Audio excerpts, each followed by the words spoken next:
Hello dear students. Now this is this time of the year where you are 2 weeks away from the NEET PG exam, and I am getting a lot of messages by the students, a lot of inboxes, lot of tags on the Facebook group that sir, how to handle the negative marking in the exam. And I thought this is one of the most important component of a competitive exam. Any competitive exam, we have a dimension of negative marking added to the paper to give you a slight element of caution in the paper. And because of this element, a lot of people, they tend to lose out on their precious rank just because of exam skill. So what I will try to address today in this video will be how to handle negative marking. And when I'm saying, whatever I'm saying will be out of my experience as a student. When I gave my PMT exam, I had an All India 4 rank at that time. I had the approach that I will discuss with you today, and I gave my PG entrance exam. I had All India 4 rank in the NEET PG at my time. I'll talk about that strategy, and I have mentored over last 2 decades, hundreds of students every year into top ranks, and I'll try to give you the basis what I have learned by talking to so many people who have done well in a competitive exam where there is negative marking. So, I want you to understand the entire, spirit of this talk, because I feel it would be of utmost value. It might help you to push your rank further just if you understand the mathematics of the competitive exam, how to handle this negative marking. So first step of looking at negative marking is how much. By meaning of how much is, we always have to analyze the ratios. What do I mean by analyzing the ratios is, how much positive will I get if I get a question right? And how much negative will they deduct if I get it wrong? Let me explain to you. Now imagine now in AIIMS exam, in the single best response questions, the negative marking was 1/3, positive was +1. That means if you do a question right in AIIMS, you get +1. If you do it wrong, you get -1/3. In NEET PG, this negative positive ratio is +1 - 1/4. That means you get correct, you get 1, and if you get it wrong, they cut 1/4. And to a ordinary human being, you might say, sir, what is the difference? But if you calculate to a mathematician, there is slight difference. The penalty in NEET exam is lesser than what there is in the AIIMS exam. Let's look at further points. Now look at PGI Chandigarh exam. The negative to positive ratio approximately, if you utilize the PGI formula, comes out to be +1 - 1. There are questions in AIIMS like match the following, or there are questions in AIIMS like arrange the following in sequence, multiple true and false, where the negative to positive ratio is equal. That means you get 1, they deduct 1. It is equal. Now, whenever you are looking at an exam where negative to positive ratio is equal, it is a high penalty kind of a scenario. Defense would be the best strategy that works there. While wherever we are looking at papers where the negative positive ratio is favorable, like in NEET exam, you get 1 and you get a 25% deduction if you get it wrong. So the ratio is automatically making it more favorable for the brave. Let me explain to you the entire concept further, but I hope with this video, I'll make it sure that you understand the strategy. Now, what do I mean by strategy is, any exam where there is a negative marking, where there is a penalty for getting a question wrong, there are two strategies possible. One is called as offense, one is called as defense. Offense means that I go all out to win. That means I am trying to find the answers in almost every question. I am leaving less number of questions. I'm attempting more. I'm trying to find answers. I am using all that I have. All that I have means I'm using my knowledge, my common sense, my language skills, and everything to find the answer. I'm trying to attempt more because I am offensive. Defense means that I'm trying to be cautious. I'm trying to leave questions wherever I feel, oh, this is going to be wrong. Oh my God, I'm going to earn a negative here. I'm going to go defensive. So now, these are two different approaches. These are two different individuals using two different approaches. Over the years, I have seen both the approaches, I have seen them work for different type of individuals. What kind of individual are you? What is your default response to an exam anyhow? What is the response that works best for you? You understand? Let me understand and explain it to you further, that we need to titrate. We need to find what kind of person am I and how do I do an exam, what works best for me. You might ask me, sir, I have no idea what works best for me. If you have no idea what works best for you, my suggestion is in the coming 15 days, give 2 grand tests. Okay, you forget about any Q bank that you have. Just forget about it. Just give 2 DAMS grand tests. 2 DAMS grand tests. Okay, each grand test, whenever you are appearing for a grand test, first grand test, do the more defensive approach. Second grand test, do the more aggressive approach to the paper. Don't look at the number of wrongs that you have done. Look at the absolute score and absolute rank. Then find and titrate in your mind if you can balance the two and find what is your approach which works the best for you, and then remain consistent in the exams. This is what you should have done in the entire year as well. I'm sure many of you have already doing it. Every grand test that you're doing, please try to find how offensive or how defensive if you are, and how at what approach you tend to win. I have seen it this year also, and you might have seen it in many interviews that I have conducted with the high achievers from JIPMER and AIIMS and PGI. Many of them, when they appeared for the AIIMS exam, which was the first exam in the chronological order in this year, they were more tentative, more defensive. By the time they reached the JIPMER exam, they were more aggressive, because they, some of them did not do so well in the AIIMS exam, and you saw some of them actually had a rank of around 100 or 200 in AIIMS, and they got to the top 10 bracket in the JIPMER exam. That is the difference that offense and defense can create. You need to titrate yourself, but you should not be doing this in the real exam. You should be doing it in the mock test.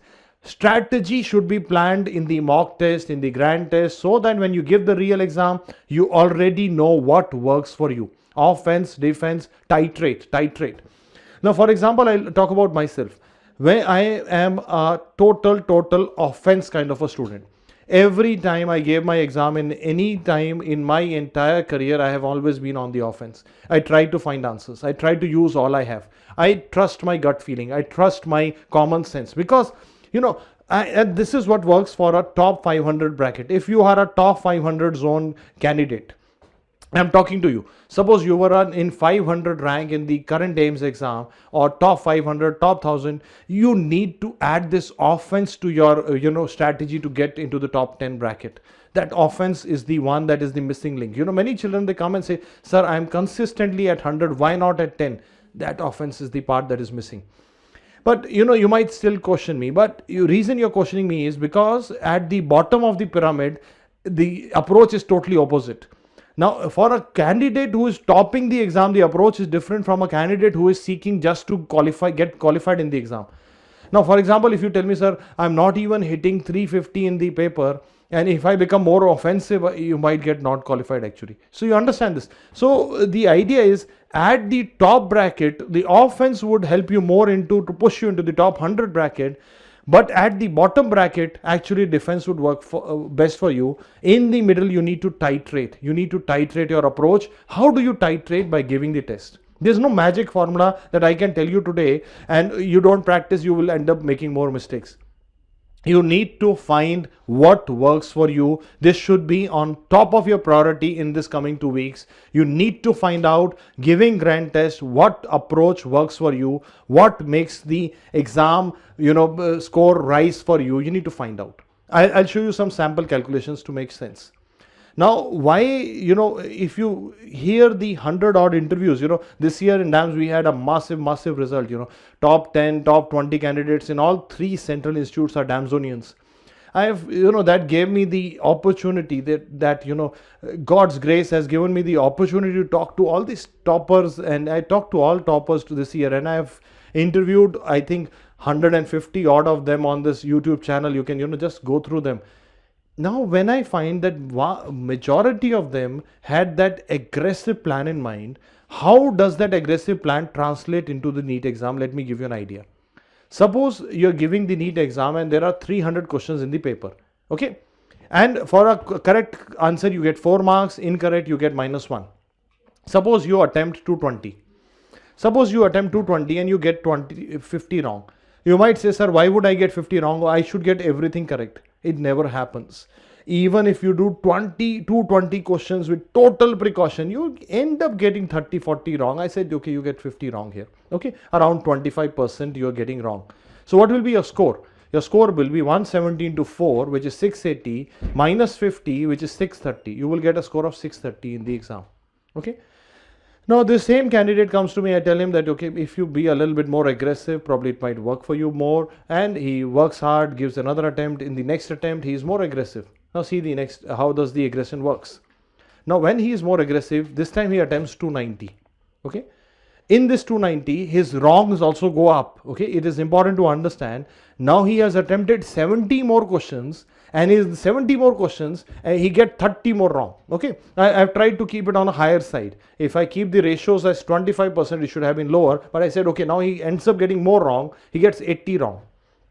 But so, now, but that is not the important thing. Important thing is the score. Now his score will be 210 into 4, which is 840, minus 80, which is 760. And you have a massive difference of marks and ranks and the branches that you will be getting and the colleges that you will be getting. Now, that is what is the difference between an over defensive approach and a moderately aggressive approach. He did not go do all the questions. So, although this is all a theoretical discussion, you might say, sir, 70 I ended up getting all of them wrong. It is also possible. So, this is all a theoretical discussion, but it shows you the ratio difference. The positive is +1, the negative is 1/4. So that ratio difference needs to be exploited. If I exploit it, I am able to make, because that is what they tell. If you hear toppers saying, and if you talk to toppers in your college, around your vicinity, or the damn toppers on the YouTube channel, you will find they will say offense. They will say, fortune favors the brave. This is how it favors the brave. Okay. So, but the problem is when people don't know how to analyze the result, they will say, sir, I got more wrong here. I am getting 80 negative. How to prevent it? They're not understanding that the net positive has gone up by attempting more. Okay. So this is what works for top bracket students. And to be in the top bracket, you need to be aggressive. To get into AIIMS, you need to be aggressive. The number of seats are so less in AIIMS and PGI that you need to be aggressive. At the bottom of the pyramid, defense, because if you are more aggressive, you're likely to get it wrong, because you understand, a top bracket student, when he attempts more, is more likely to get it right, and a bottom bracket is more likely to get it wrong. Then it is better to be defensive to at least be qualified. Otherwise, you end up getting not qualified. I hope you get an idea, but there has to be a lot of titration done. And that is why that titration, because it is an individual exercise, I have seen many people struggle with MCQ exam because they don't understand the way negative marking works. Now, if I put it in one line for you, do not let the negative marking overwhelm you. If you let it overwhelm you, what will happen is you will, keep thinking about the negative marking, and you will not be, marking questions that you should have marked. I want you to give a grand test with a defensive approach, one with an aggressive approach. And after the defensive approach, please analyze the paper and see and try and think, this is the question where I knew the answer is B, but because of my fear, because of my overwhelming by the negative, I left that question. Okay, so if you find this to be your analysis, that I am leaving questions where I was thinking right, then you should be more aggressive.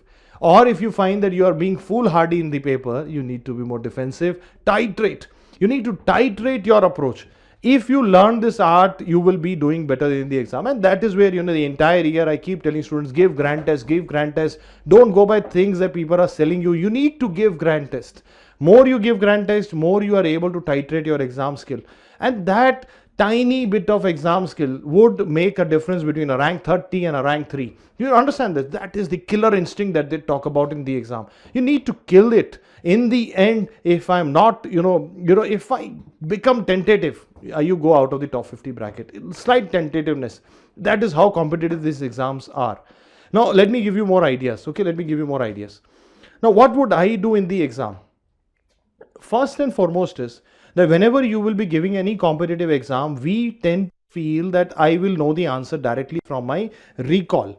But in an actual exam, you know that nowadays they are not repeating questions. They are not repeating questions, and they are more newly framed questions with the concepts to be applied.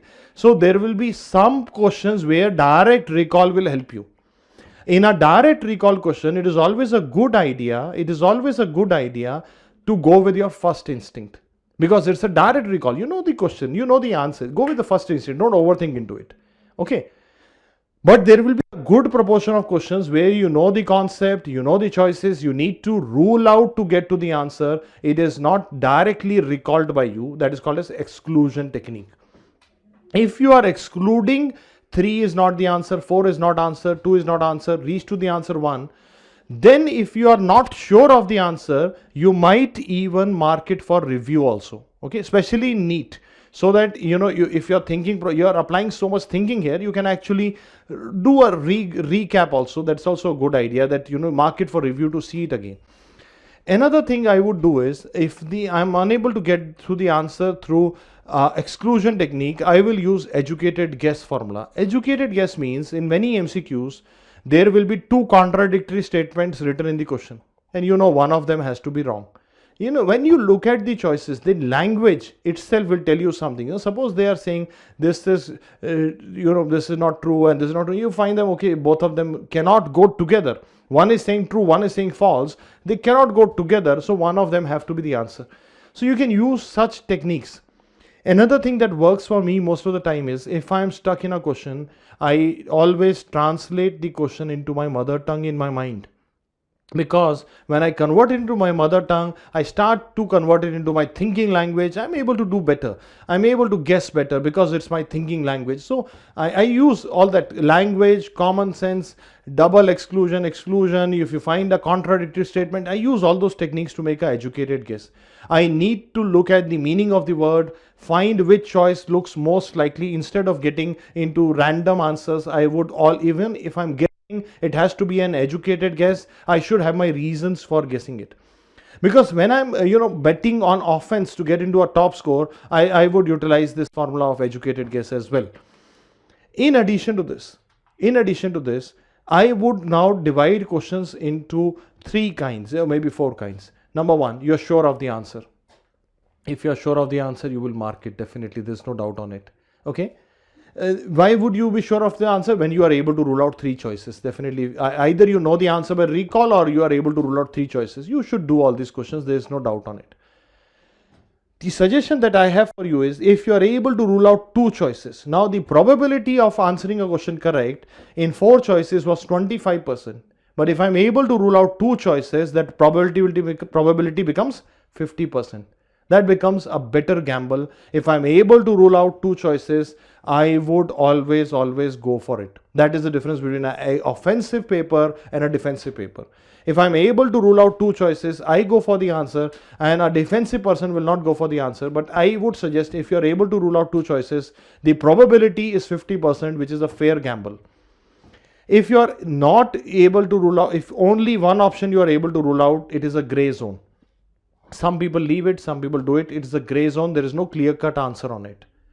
If you have no idea on the question, you should leave it. If you have no idea about the question, you should leave it, because then the probability of getting a negative mark is very high. 2 options rule out, you should go for it. You know the answer, you're sure of the answer, go for it. 1 option rule out, gray zone. Then you apply that educated guess formula. Look for that double negative statements where one has to be right, one has to be wrong. Look for any apparent contradiction in the question itself, any words, try to use that so that you can utilize the negative marking to your advantage. Negative marking is a threat on the paper, but that threat is actually lower than the reward that you will get for this question. So you need to find out how to utilize this to your advantage. How to get more and more scores in these papers should be your idea, and this is what I conclude out of it. And another thing I want to add here is that, although there is negative marking in the paper, although you are giving a paper which is competitive, where the stakes are high, you need to be decisive when you are marking the question. By decisiveness, I mean, keep your approach in the paper simple. Start from the question number 1, go to the question number 300 continuously. Don't do it like this, I'm starting at 50, I'm starting at 150. Don't complicate the matters. Go in a sequence, target 50 questions in 30 minutes, and be decisive. Now, being decisive, I mean is that what I tend to do is, suppose I'm doing a question, and I've seen this with all good rankers. I've talked to so many people. Now, when I give a question, I suppose I see A, B, C, D. If I think A is the answer, I would mark it here. I would not leave it for later on. Now what happens is, if I'm not decisive, I think the answer is A, but I'm thinking, oh no, pata nahi, A hai, is it A, is it B, is it A, is it B, is it, oh no, I don't know what to do. And although you think it is A, but you're tending to overthink into it, and that overthinking, you're eating away the time that you have for other questions. You understand? So being decisive means that you try to make a judgment. You don't, otherwise what will happen is you will mark it for review. If you mark it for review, you are assuming that you will have time in the end to go to that question again.